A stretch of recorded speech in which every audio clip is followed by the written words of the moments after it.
এদেশের হিন্দু মুসলমান আগেও এক ছিল, এখনো দেশ রক্ষার জন্য হিন্দু মুসলমান সবার যদি একসঙ্গে এক হাতে হাত মিলাতে হয় সেটা করতে আমরা রাজি আছি। কি বলেন, ঠিক না? মনে রাখবেন, গুনাহ করছেন অনেক, কোটি কোটি কোটি কোটি গুনাহ, প্রত্যেকটা গুনাহ। এই যে আমার আগে হযরত বলে গেছেন, তওবা করলে অনেক সময় বান্দাকে জাহান্নামে যেতে হয়। মনে রাখবেন, এই যে বান্দা জাহান্নামে ঢুকবে একটা ভয় থাকে, একটা ভয় থাকবে না কেউ যদি শাহাদাতের মরণ অর্জন করে। কারণ শহীদ মরতে দেরি, জান্নাতে যেতে দেরি।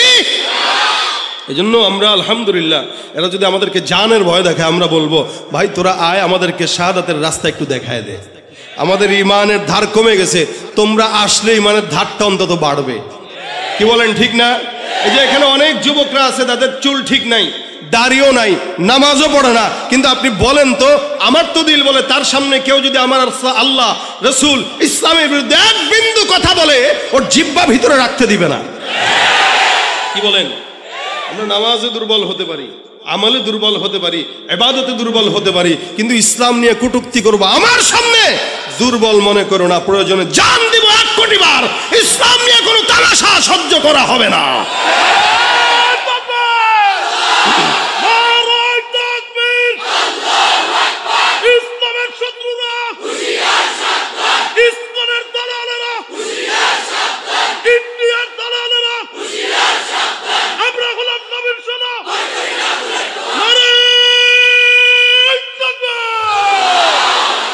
এটাই আমাদের পুঁজি। কি বলেন?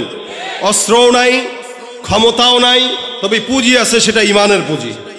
এই ইমানের পুঁজি যাদের থাকবে, বিজয় তাদেরই হবে। ঠিক কিনা? সুতরাং দুনিয়ার কোনো মানুষের পিছনে আর দৌড়ানোর দরকার নাই। অনেক দেখেছি, 16 বছর দেখেছি, হয়তো আবার সামনে কেউ আসলে তাদেরকেও দেখবেন, শান্তি কোনো জায়গায় পাবেন না। কারণ যারা আসবে, যারা যাবে, সবাই একই। আল্লাহর ইসলাম ছাড়া, নবীর সুন্নাহ ছাড়া, শরীয়ত ছাড়া, খেলাফত ছাড়া শান্তি এদেশে আশা করা সম্ভব নয়, সম্ভব নয়। যাদের হাতে যায় ক্ষমতা, দেশ যেন বাপের ভিটা, রাখতে চেয়ার শুরু করে বিদেশিদের পাচাটা। বিদেশিদের কথা মতো চালায় ওরা নিজের দেশ। দেখতে দেখতে গোল্লায় গেল আমার সোনার মুখস্থ সব। দেখতে দেখতে গোল্লায় গেল, দেখতে দেখতে গোল্লায় গেল, একে একে শেষ করেছি, সবার দেখা হইল শেষ। দেখতে দেখতে গোল্লায় গেল আমার, কেউ দিল না সবাই নিল, আমরা যে কলুর বলদ, সারা বছর নেয় না খবর, নির্বাচনে খুব দরদ। কেউ দিল না সবাই নিল, আমরা যে কলুর বলদ, সারা বছর নেয় না খবর, নির্বাচনে খুব দরদ। নির্বাচনের আগে নেতায় ধরে কত রকম বেশ, নির্বাচনের আগে নেতায় ধরে কত রকম বেশ। দেখতে দেখতে গোল্লায় গেল, দেখতে দেখতে গোল্লায় গেল, একে একে শেষ করেছি, সবার দেখা হইল শেষ। দেখতে দেখতে গোল্লায় গেল আমার সোনার বাংলাদেশ। দেখতে দেখতে গোল্লায় গেল। দেখার আর দরকার অনেক দেখছি, স্বাধীনতার পর থেকে 50 বছরের উপরে আমরা দেখছি। এবার একটাবার আপনারা একটু দেখেন, কথা কয় না, আমরা তো অনেক দেখলাম, এবার আপনাদের দেখা উচিত। কি বলেন, ঠিক না? ওলামা একরামদের কাছে দেশ দিয়ে একটু দেখেন যে পারে কিনা। টুপিওয়ালা, দাড়িওয়ালা, আল্লাহওয়ালা ইমানদারদের কাছে দেশ দিয়ে দেখেন একটু পারে কিনা। ইনশাআল্লাহ এদেশে যদি ইসলামী আইন আসতো, যারা ওপারে চলে গিয়েছে একজনও হাত পা নিয়ে যেতে পারতো না। এবং যারা আসবে এরাও কখনো ভয় করতো না যে সরকার 5 কোটি দিলে 3 কোটি মারা লাগবে, এই আশা করতে পারতো না। কেন? ইসলামের আইনই হলো, কেউ যদি চুরি করে হাত হাত। সুতরাং শান্তি পেতে গেলে ইসলাম ছাড়া কোনো গতি। আল্লাহ ইসলামের দেশ দান করুন। ভাইরা আমার, আমি যেটা বলছিলাম, এই দুনিয়াতে মানুষ তার নেতাকে যতটুকু ফলো করে, পীরকে যতটুকু ফলো করে, মা বাবাকে যতটুকু মানে, এতটুকুনের অর্ধেক যদি আমার আল্লাহকে মানতো, মানুষ জান্নাতি হয়ে যেত। মানে তো নাই, বরঞ্চ কথা বলে যে আমার গুনাহ নাই। অধিকাংশ মানুষ গুনাহ করার পরে তার ইহসাস হয় না, চিন্তাও করে না যে মাফ চাইতে হবে। যার চিন্তা নয় তার তাওবাও নসিব হয় না, আর যার চিন্তা আছে একদিন না একদিন তাওবা নসিব হয়। অথচ হযরত ওমর ফারুক নিজে পেরেশানিতে পড়ে গেছেন যে আমার নামটা কি মুমিনের খাতায় নাকি মুনাফিকের খাতায়। ওমর রাদিয়াল্লাহু তাআলা আনহু ভাবতেন মাঝে মাঝে, যার কারণে হযরত হুযায়ফা ইবনুল ইয়ামানের কাছে আল্লাহ রাসূল সাল্লাল্লাহু আলাইহি সাল্লাম কে মুনাফিক এই লিস্টটি হুযায়ফার কাছে ছিল, সমস্ত মুনাফিকের লিস্টটি ছিল হুযায়ফার কাছে। তো হযরত আমিরুল মুমিনিন একদিন হুযায়ফা ইবনুল ইয়ামানের কাছে জিজ্ঞাসা করলেন, এ হুযায়ফা, দেখো তো আমি ওমরের নামটাও তোমার লিস্টের খাতায় আছে কিনা, তোমার খাতায় যে লিস্টটি আছে এই জায়গায় আমি ওমরের নামটা আছে কিনা দেখো। ইসলামের দ্বিতীয় খলিফা, যার ব্যাপারে রাসূল সাল্লাল্লাহু আলাইহি ওয়াসাল্লাম বলেছেন আমার পরে যদি কোনো নবী আসতো সে হয়তো কে, এই ওমর বলতেছেন, দেখো আমার নামটা ওখানে আছে কিনা। হুযায়ফা ডাক দিয়া বলেন, আমিরুল মুমিনিন আল্লাহর রাসূল সাল্লাল্লাহু আলাইহি ওয়াসাল্লামের তরফ থেকে নিষেধ, কার নাম কোন জায়গায় বলা যাবে না। আমিরুল মুমিনিন কিচ্ছু বলেন না, সোজা সুজি বাসার মধ্যে চলে যায়। একদিন, 2 দিন, 3 দিন হয়ে গেল, চোখের মধ্যে ঘুম আসে না। আমিরুল মুমিনিন টেনশন করে আর বারবার চিন্তা করে, ওমরের নামটা যদি মুনাফিকের খাতায় থাকে জাহান্নাম ছাড়া কোনো উপায় নাই। গভীর রাতের মধ্যে হযরত আমিরুল মুমিনিন হুযায়ফার বাসার দরজায় যায় ডাক দিয়া বলে, হুযায়ফা, আমি ওমর তোমার কাছে একটা প্রশ্নের জবাব জানার জন্য আসলাম, বলো দেখি প্রশ্নের জবাবটা আমার কাছে দিবা। আমিরুল মুমিনিনকে দেখে হুযায়ফা ডাক দিয়া বলেন, হ্যাঁ আমিরুল মুমিনিন, আপনার মতো একজন সাহাবী আমার দরজায় চলে আসলেন, দরকারও ছিল না, আপনি একবারের জন্য খবর যদি দিতেন আমি আপনার দরবারে চলে যেতাম, কিন্তু গভীর রাতে আসলেন, বলেন তো দেখি আপনার আমার কাছে কোন প্রশ্ন আছে, আমি আপনাকে জবাব দিব।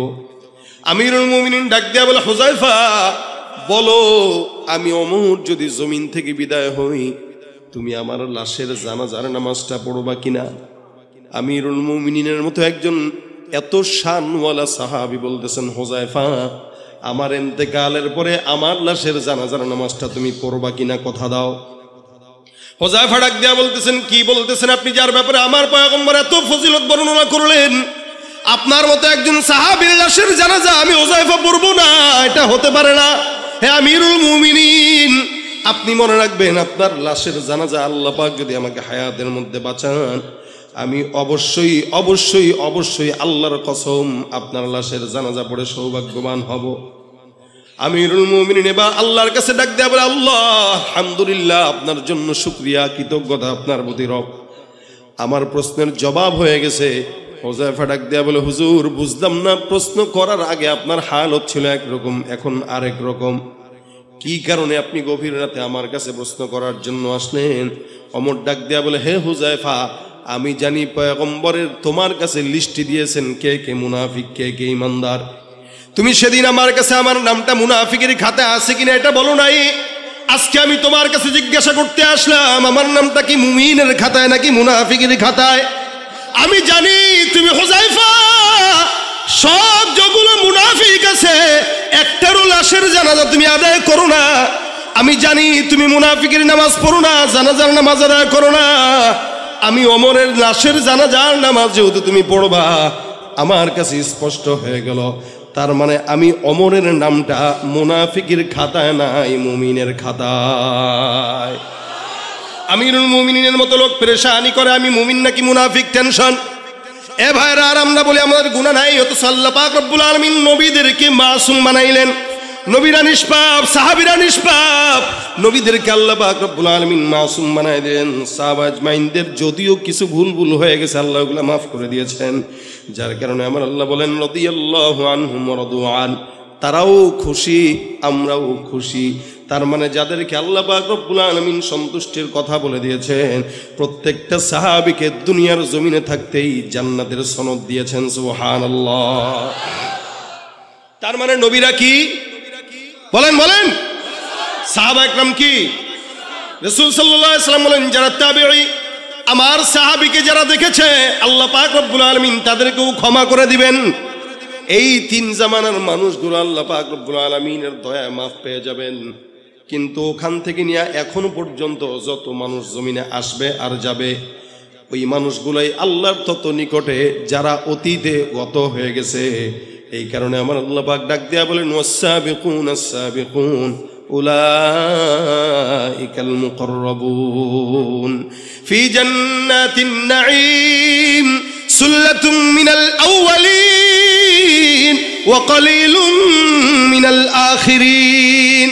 অতীতে যতগুলো মানুষ চলে গেছে সবগুলো মানুষ, যদিও আমরা 2024 সালে এই বাংলাদেশের মধ্যে বসবাস করছি, কিন্তু মনে রাখবেন আমাদের এই দেশের কিছু কিছু মানুষ আমাদের আকাবির বুজুর্গানে দিনদেরকে গালি দিয়া বলে তারা নাকি ইসলাম বোঝে নাই।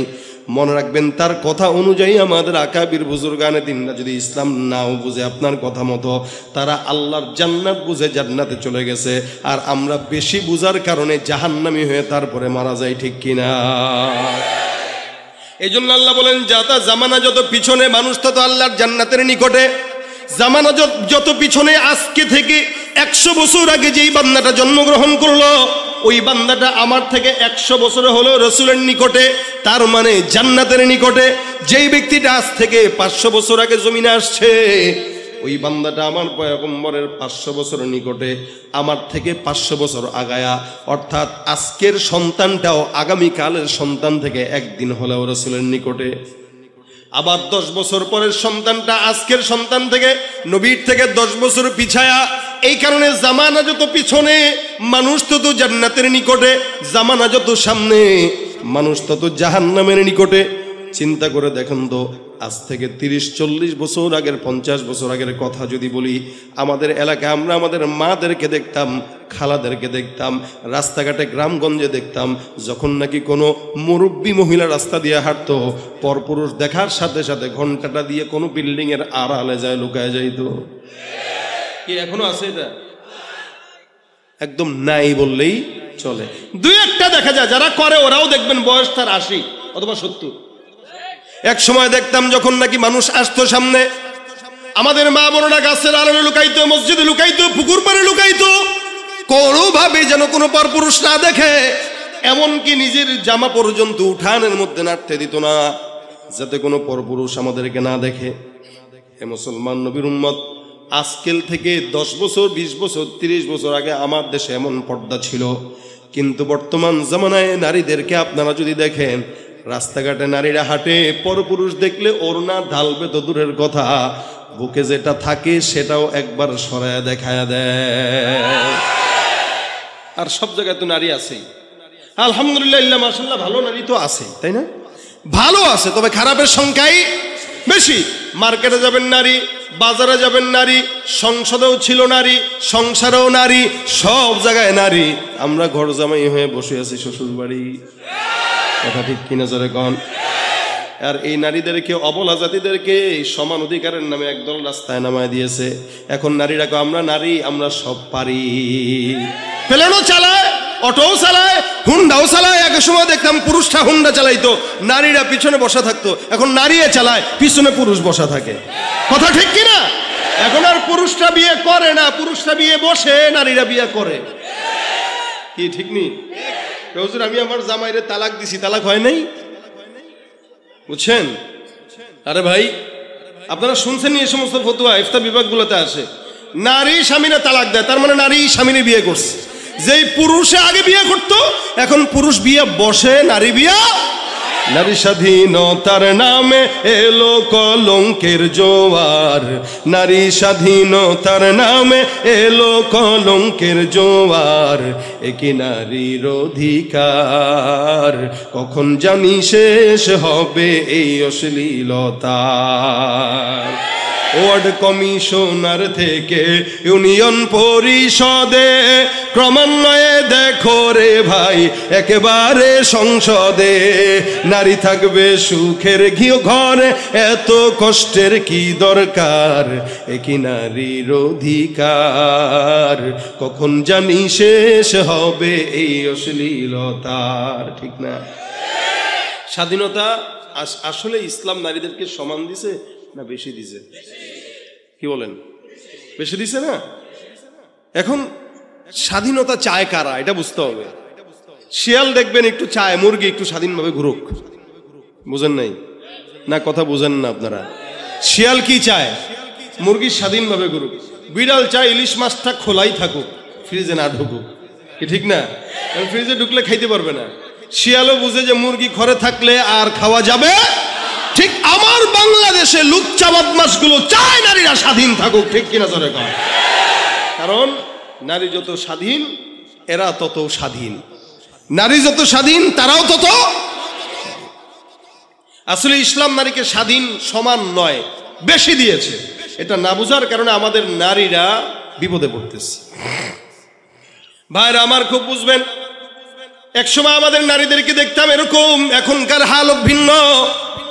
আমি আমার নিজের ছোটবেলার কথা যদি বলি, একসময় গ্রামগঞ্জে আমরা দেখতাম আমাদের মারা, আমাদের খালারা, আমাদের বাবারা, আমাদের দাদারা সকালবেলা ঘুম থেকে জেগে সূরা ইয়াসিন তেলাওয়াত না করে কোনোদিন ঘরের কাজে হাত দিত না। বিকেলবেলা সূরা ওয়াকিয়া, রাত্রিবেলা সূরা মুলক তেলাওয়াত করত। প্রত্যেকদিন কমাস কম ৩-৪ বার তেলাওয়াত করত। ঘুম পাড়ানোর সময় লা ইলাহা ইল্লাল্লাহ জিকির করে করে আমাদের মার আমাদেরকে ঘুম পাড়াইতো। আমার এখনো মনে আছে, সকালবেলা যখন ঘুম থেকে জাগতাম ছোটবেলায়, আমার ঘুম থেকে জাগতাম আমি আমার বাবার কণ্ঠের তেলাওয়াতের আওয়াজে। আমার বাবা আলেম না, যেমন মোহতামিম সাহেবের বাবা অনেক বড় আলেম, যার কারণে উনিও আলেম।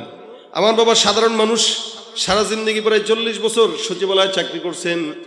তবলিগের মেহনতের কারণে আমাকে আলেম বানাইছেন। কিন্তু আলহামদুলিল্লাহ আমি মাঝে মাঝে বলি, আমার চাইতে আমার বাবার আমল 100 গুণ বেশি। আমি ছোটবেলায় আমার বাবাকে দেখছি, এখনো পর্যন্ত দেখি, 76 বছর হয়ে গেছে। 5 ওয়াক্ত নামাজ আজানের 10 মিনিট আগে মসজিদে যায়। আমার বাবা এমন একজন বান্দা, যে বান্দাটা মসজিদে সবার আগে ঢুকে, বের হয় সবার শেষে। এটা আপনার বাবার সঙ্গে আপনি মিলায় দেখেন, তার সাথে আপনার আমলের মিলবে না, সে উপরে আপনি নিচে। কারণ সে যে আমার রাসূলের জামানার নিকটে। এক সময় আমাদের ঘুম ভাঙতো, আমার ঘুম ভাঙতো আমার বাবার কোরআন তেলাওয়াতের আওয়াজে, আমার ঘুম ভাঙতো আমার মায়ের জিকিরের আওয়াজে। আর বর্তমান সন্তানদের ঘুম ভাঙে মা বাবার মোবাইল, ফেসবুক আর ইউটিউবের আওয়াজে। বাস, এত জোরে আওয়াজ দিলেন, তার মানে এটাই বাস্তব, ঠিক না? সব জায়গায় হালত এক। মাও ঘুমের আগে মোবাইল দেখে, বাবাও ঘুমের আগে মোবাইল দেখে। সন্তান তাকায় দেখে কিরে, মাও মোবাইলের দিকে, বাবাও মোবাইলের দিকে। ঘুম থেকে তাকায় দেখে মাও মোবাইল চালায়, বাবাও মোবাইল চালায়। এই কারণে 5 বছরের সন্তানটাও মোবাইলের আবদার করে বসে, ঠিক কিনা? এটা হলো জামানার পরিবর্তনের হাল। এই কারণে গুনার আসবাবে মাসিয়াটাও বেশি, এমন বেশি বেশি আসবাব, গুনাহের আসবাব। আল্লাহ পাক রব্বুল আলামিন বলে, এই জামানার মধ্যে এত গুনাহ যখন হয়ে যাবে, তখন বান্দাদেরকে আমি আল্লাহ পাক রব্বুল আলামিন একদম নিরাশ না করে বান্দাকে আমি আল্লাহ বললাম, এ বান্দা, ফাকুল তুস্তাগফিরু রাব্বাকুম ইন্নাহু কানা গফফারা। বান্দা ইস্তেগফার করো, নিশ্চয়ই আল্লাহ তিনি ক্ষমাশীল। আপনার আমার মায়ের চাইতে, বাবার চাইতে আমার প্রতি আল্লাহর ভালোবাসা বেশি না কম? এরা বেশি বলেই তো আল্লাহ পাক আমাদেরকে এখানে বসায় রাখছেন। কি বলেন? কথা বুঝে না এরা? ও ভাই, এই যে আমরা বসলাম, আল্লাহ আমাদেরকে মহব্বত না করলে আসতে পারতাম? হ্যাঁ, আতা ইবনে আবি রবাহ রাহমাতুল্লাহ আলাইহি, আপনাদের সত্য একটা কথা মনে আসছে তাই বলতেছি। আতা ইবনে আবি রবাহ বিখ্যাত একজন তাবেঈ ছিলেন। উনি একবার রাত্রিবেলা তাহাজ্জুদের সময় উঠে দেখেন উনার দাসী তাহাজ্জুদের নামাজে বসা, বসে বসে দোয়া করতেছে, আল্লাহ তুমি যে আমারে ভালোবাসো, এই বিনিময়ে আমাকে ওই জিনিসটা দাও। আল্লাহকে মুনাজাতে বলতেছে, আল্লাহ তুমি যে আমাকে ভালোবাসো, এই বিনিময়ে ওইটা দাও। এটা হলো মেয়েদের স্বভাব। দেখবেন মেয়েরা স্বামীর এই কোটের বুতাম লাগায় দিবে, পাঞ্জাবের বুতাম লাগায় দিবে, আর বলবো জান, বলে কি তুমি আমার ভালোবাসো না? বাসি তো, বাসলে আমি একটা জিনিস চামু দিবেন। চাওয়ার লাগে ভালোবাসার সঙ্গে কি মিল আছে? না বলেন না, ভালোবাসেন তো, বাসেন তো, বাসেন তো, কন না কন না। এর পোলাপান মানুষ এগুলো বুঝবে না, কারণ এগুলো অধিকাংশের বউ নাই। কি তোমরা চাও বউ হোক নাকি? বয়স হোক। কারা কারা বিয়ে করে নাই? হাতটা তুলো দেখি। বিয়ে করে নাই কারা কারা? কারা কারা করে নাই? হ্যাঁ, এই কয়জনই? আওয়াজ হোক, নারায়ে তাকবীর। এই আওয়াজে বউ জুটবে না। লিল্লাহে তাকবীর। হ্যাঁ, এবার জুটার ইচ্ছা আছে, আশা আছে। আল্লাহ জুটায় দেখ, বয়স হইলে, এখন না। সবই বুঝে, তাই একটা বিবিদের আদত হইল স্বামীদেরকে এভাবে বাইস্ট করে, এই আপনি আমার মহব্বত করলে ওইটা দেন, ওইটা দিয়েন, ওইটা দিয়েন। আতা ইবনে আবি রবাহের দাসী বলতেছে, আল্লাহ তুমি আমার মহব্বত করো, মহব্বতের বিনিময়ে ওইটা দাও। আতা ইবনে আবি রবাহ ডাক দেয়া বলতেছেন, কি বলতেছে উল্টা পাল্টা, বরঞ্চ এই কথা বলো যে আল্লাহ আমি তোমারে মহব্বত করি, এই বিনিময়ে ওইটা দাও। দাসী বলতেছে, হুজুর না না না না, আমি আল্লাহরে কি মহব্বত করি, আমি আল্লাহরে ভালোবাসি না। মানে কি? আমার দিল এতটুকু, আমি কেমনে আল্লাহরে ভালোবাসবো? আর আল্লাহ পাকের দিলের সীমা নাই, তা আল্লাহর মহব্বতের সীমা নাই। সুবহানাল্লাহ কয় না? আমি এই জন্য বললাম, আল্লাহ তুমি আমার যে মহব্বত করে এই মহব্বতের উসিলা দাও। কেন বলছি জানেন? আতা ইবনে আবি রবাহ বলে, কেন বলছো বলো? কয় যে চতুর্দিকে তাকায় দেখেন তো কত বাড়ি ঘর আছে। বলে দেখলাম, প্রত্যেকটা বাড়ি ঘরের মানুষগুলো ঘুমন্ত। আল্লাহ পাক এতগুলো মানুষের মধ্যে আমাকে যে মহব্বত করেন এটার আলামত হইল আমাকে গভীর রাতে উঠায়া যায় নামাজে বসায়া তার কদমে সেজদা দেওয়াই দিয়েছেন। তা হাজার হাজার মানুষ আপনাদের তজুমুদ্দিনে আছে না? তো সবাই কি মাহফিলে আসছে? আরো অনেক মানুষ আসছে এখনো চটপটির দোকানে, এরে আল্লাহ আনছে কিন্তু ভিতরে ঢুকায় নাই। আল্লাহ কত তোর সীমা এতটুকুই, তুই এর বেশি যেতে পারবি না। আর আপনাকে আমাকে কান ধরে যে বসাইছে, আল্লাহ কত তুই বসেই থাকবি, কারণ তোরে আমি মহব্বত করি। তা আল্লাহ আমাদের মহব্বত কতটুকুন করেন? রাসূল বলেন, মহব্বত প্যার, ভালোবাসা, মায়া, এটা যখন আল্লাহ পাক বানান 100 ভাগে ভাগ করেছেন। কয়শো? আল্লাহ নবী বলেন 100 ভাগে ভাগ করার পর 1 ভাগ মহব্বত সারা জমিনের মধ্যে আল্লাহ পাক ছড়ায় দেয়। ইনসান, জিন্নাত, ফারিস্তা, মাখলুকাত সবার মধ্যে 1 ভাগের কিঞ্চিত মহব্বত নিয়ে সন্তানের প্রতি মা বাবার মহব্বত যদি এত হয়, 1 ভাগের কিঞ্চিত মহব্বত নিয়ে বিবির প্রতি স্বামীর মহব্বত যদি এত হয়, আমার নবী বলেন বাকি থাকলো কয় ভাগ? 99 ভাগ। রসুল বলেন বাকি 99 ভাগ মহব্বত শুধুমাত্র আল্লাহ বান্দাকে ক্ষমা করার জন্য আল্লাহর দিলে রেখে দিয়েছে। তুমি পারো করতে মোচন অভাব দুঃখী লোকের, তুমি পরম মুক্তি দাতা মালিকে জগতের, তোমার কাছে চাই যে পানা, তোমার কাছে চাই যে পানা, আমরা প্রতিদিন তোমার দয়ায় পূর্ণ আমার সারা নিশিদিন। আল্লাহ তুমি দয়ার সাগর, আল্লাহ তুমি দয়ার সাগর, রহমানুর রহিম, তোমার দয়ায় পূর্ণ আমার সারা নিশিদিন। কার দয়া? এই জন্য আমার আল্লাহ পাক রব্বুল আলামিন বান্দাকে কতটুকু দয়া করেন দেখেন। কোন বান্দা যদি গুনাহ করে, ইচ্ছা যদি করে, আল্লাহ পাক রব্বুল আলামিনের কাছে তওবা করবে, আমার আল্লাহ পাক বান্দার তওবা কবুল করে নেয়। নবী করিম সাল্লাল্লাহু আলাইহি সাল্লাম বলেন, মান হাম্মা বিহাসানাতিন, কেউ যদি একটা নেকের কাজের নিয়ত করে, আমার আল্লাহ পাক রব্বুল আলামিন নেক কাজের নিয়ত করার পরে নেক কাজটা যদি নাও করে, আল্লাহ পাক ওই বান্দার আমলনামায় পরিপূর্ণ নেকের সওয়াব দান করে দেন। আল্লাহর দয়া বেশি না কম? বলেন বেশি না কম? হাদিসে চমৎকার একটা ঘটনা আছে। রাসূল করিম সাল্লাল্লাহু আলাইহি সাল্লাম বলেন, একজন বনি ইসরাইলের লোক, বনি ইসরাইলের জামানার একজন বান্দা একটা নয়, দুইটা নয়, তিনটা নয়, 99টা খুন করছে। কয়টা? 99টা খুন করার পর এই বান্দার দিলের মধ্যে আসলো, আল্লাহ যদি আমাকে মাফ করে তওবা করব। খুঁজতে খুঁজতে একজন লোকের কাছে যায়, ডাক দেয়া বলে, ভাই 99টা খুন করলাম, আল্লাহ পাক রব্বুল আলামিন আমাকে মাফ করবে কিনা? যেই বান্দার কাছে গেছে ওই বান্দাটা হলো আবেদ। ভাই আবেদ আর আলেম বুঝেন আপনারা? আবেদ মানে যে ইবাদতকারী, আলেম মানে যে জ্ঞানী। ইবাদতকারী একজন বান্দা আলেমের চেয়ে দামি না কম দামি? আবেদ আবেদের দাম বেশি না আলেমের দাম বেশি? বলেন বলেন। আলেমের দাম বেশি। 1000 আবেদ একজন আলেম সমান, কারণ আবেদে ইবাদত করে না বুঝা, আর আলেমে যতটুকু করে ততটুকু বুঝে করে। এক ফিকাল আমলুল কলিল, অল্প আমল নাজাতের জন্য যথেষ্ট হয়। সুবহানাল্লাহ কয় না এরা? এই যে যারা বুঝছেন এরা কইছেন, যারা বুঝেন নাই তারা বলেন নাই। কেন বলে? যে বুঝছে সে কইছে। সে বুঝছে কিভাবে? একবার সুবহানাল্লাহ বললে জান্নাতে একটা গাছ লেগে যায়। এখন যারা বলছেন একটা লেগে গেছে, এখন যারা বলছেন আরেকটা লেগে গেছে, আবার লেগে গেছে, আবার লেগে গেছে। যত বলবেন ততই।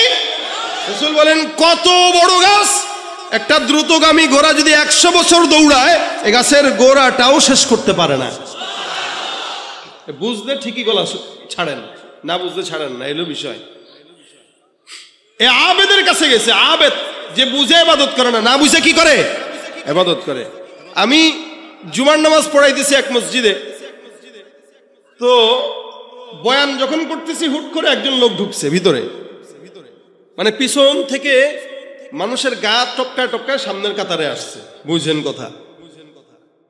এবার হাতে তার একটা তসবিহ। কি তসবিহ? আমি করতেছি জুমার বয়ান, ওই লোকে করতেছে জিকির, সুবহানাল্লাহ সুবহানাল্লাহ সুবহানাল্লাহ সুবহানাল্লাহ সুবহানাল্লাহ। আমি বললাম যাক মাশাআল্লাহ, অনেক বড় জাকিরিন। উঠতে বসতে কলম নড়ে, এই কারণে এনে বয়ান শুনতে বসেও কি করতেছে? জিকির করতেছে। ভালো, আচ্ছা মাশাআল্লাহ। বয়ানের হালতে সে জিকির করছে, এটা মানা যায়। আমি যখন খুতবা দিতে দাঁড়াইলাম আল্লাহর বান্দায়, তখনও তাসবিহ নিয়ে জিকির করতেছে। আচ্ছা বলেন আপনারা, খুতবা শোনা সুন্নত না নফল না ওয়াজিব?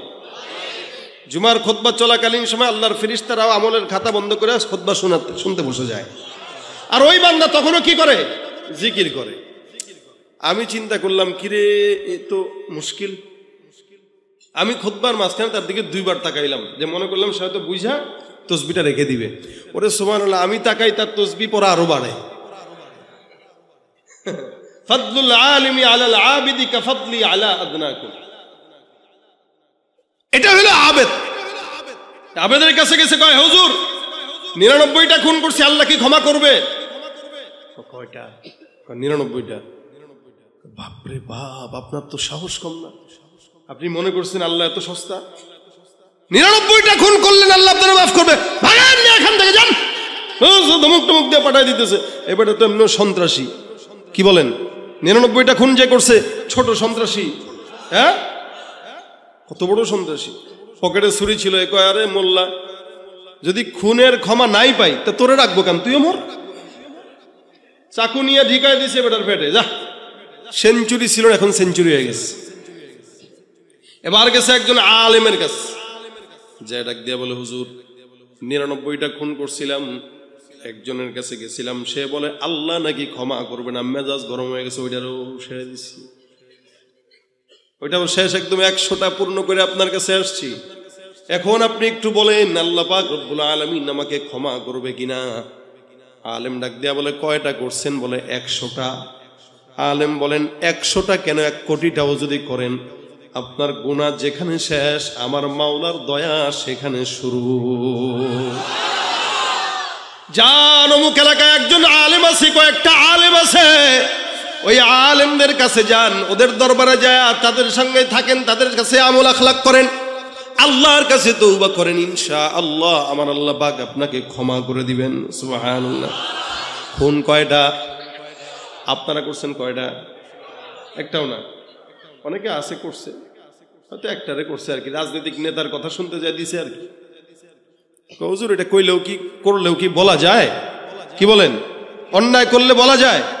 আমি যদি কই নামাজ পড়ছেন কে, হাতের লগে পাও তুলবে। আর যদি কই ভাই আজকে ঘুষ খাইছেন কে, না না এটা কোয়া যায় না, এটা তো গোপন জিনিস, গোপনে ইবাদত, এটা গোপনে খাওয়া লাগে। গুনাহের কথা কেউ স্বীকার করে না, বাকি নেক কাজ 1 টাকা দিল, ওই আমার নামটা কইলো না। সেদিন এক মাহফিলে গেছি, এক মসজিদে দান করছে 400 জন মানুষ, লিস্টিতে লেখা। এখন আমার কইতেছে হুজুর 400 জনের নাম পড়েন। আমি কি আমি চাকরি লইছি মি আপনাকে 400 নাম পড়ার? আপনারা ফাইজদামি পাইছেন? 400 নাম দিয়েছেন, এগুলো পড়া লাগবে কেন? দিয়েছেন আল্লাহর জন্য। বড় চুপ হয়ে গেছে। মানে দিছে 5 টাকা, এটাও ঘোষণা করা লাগবে, কিন্তু ঘুষ যে খায় এটা ঘোষণা কইরা খায় না। বড় দোল্লাকা ভাই আমি ঘুষ খাই নাই, এটা তো হাদিয়া। কথা কয় না? সুদের টাকা খায়, কয় এটা ইন্টারেস্ট, এটা মুনাফা। আরে বিভিন্ন নামে নামে পাল্টিয়া গুনাহের কাজ করে, ঠিক কিনা জোরে কোন? ঘুষ আর সুদ যদি নাম পাল্টায় দিয়ে খাইলে জায়েজ হয়, পাতলা পায়খানা যেটা বেরোটা ডাইল মনে করে খায়েন জায়েজ হয়ে যাবে। কথা বলেন ঠিক কিনা? সুতরাং গুনাহের কাজ যখন করবেন তখন চিন্তা করবেন যে এটা কি মানুষের সামনে বলতে পারবো কিনা, যদি না পারি বাস খালাস, দরকার নাই। এই বান্দারে এবার তুলে দিল, যাও অমুক জায়গায় যাও। 100 খুনের অধিকারী বান্দা রওনা। যেতে যেতে যেতে যেতে মাত্র অল্প খুন গেল। উদাহরণস্বরূপ বললাম, রাস্তা 100 কিলোমিটার। 100 কিলো রাস্তার মধ্যে বান্দা মাত্র 23 কিলো অথবা 30 কিলো 40 কিলো গেল।